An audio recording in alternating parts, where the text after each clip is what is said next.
Почитувани граѓани, почитувани новинари. Сакаме да известиме кумановската јавност во врска со моменталниот хаос кој владае во Кумановската болница.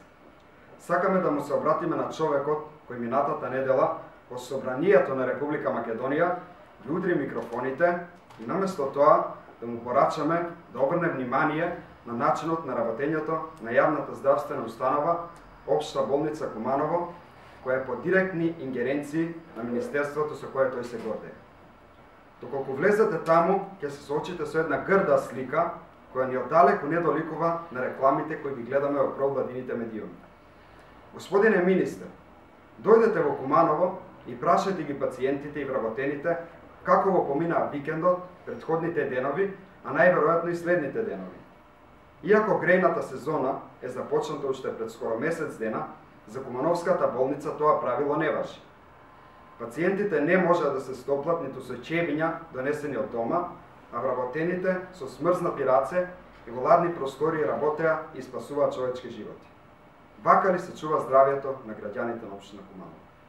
Господин министер, кажете колку средства одвојувате за проектот Дисперзирана клиника и колку средства одвојувате за исплата на овие лекари, кога истите немаат апаратура на која што треба да работат? Што всушност тие работат? Апаратурата има само во вашите рекламни спотови, кои се платени од наши народни пари. На одделот гинекологија и кошерство нема ниту еден ултразвучен апарат. Новиот е расипан уште во јуни оваа година, а останатите два се полуисправни. И вие ни зборувате за инвестиции во здравството. Кого лажат? Онаму каде што секој ден се раѓаат нови животи, се работи во субстандардни услови, каде нема ниту од вашето европско здравство. Слично и на останатите одделенија. Кого и да прашате, ќе ви го каже истото.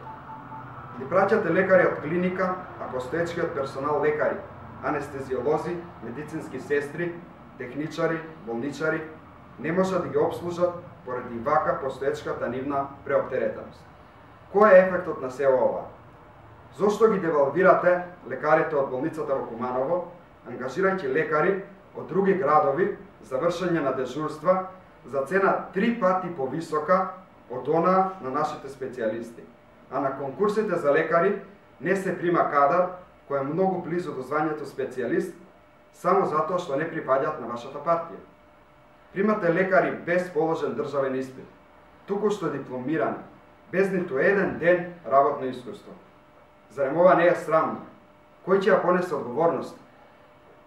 Во болницата која се грижи за здравјето на околу 150.000 жители, секојдневно има недостаток на основни средства за работа. Дезинфициенси, вати, игли. Дали со ова се докажува домаќинското работење за кое вие толку се залагате и секојдневно го нагласувате?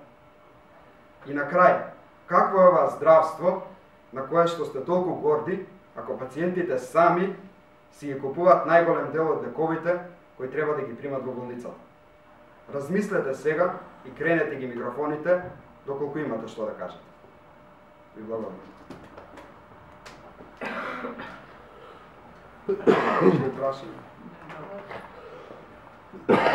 Вчера од Унија на млади сили на ВМРО-ДПМНЕ Куманово бевте обвинети од старија локалната самоуправа, беше обвинета дека троши пари на кич, на поп-фолк и слични работи. Конкретно беше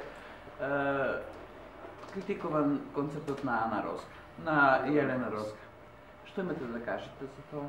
Во врска со тоа, значи би сакале да ги демантираме владеачката партија, значи партијата ВМРО-ДПМНЕ, би сакале да кажеме дека градоначалникот и локалната самоуправа овие концерти ги организираат за сите граѓани на општина Куманово, без разлика на верска, политичка припадност. Значи секогаш овие концерти се организираат во повод некој настан, значи или Нова година, или во овој случај како што беше празникот на градот.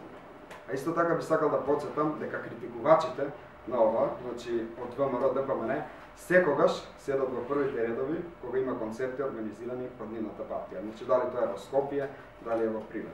Значи имаме такви примери. Фала.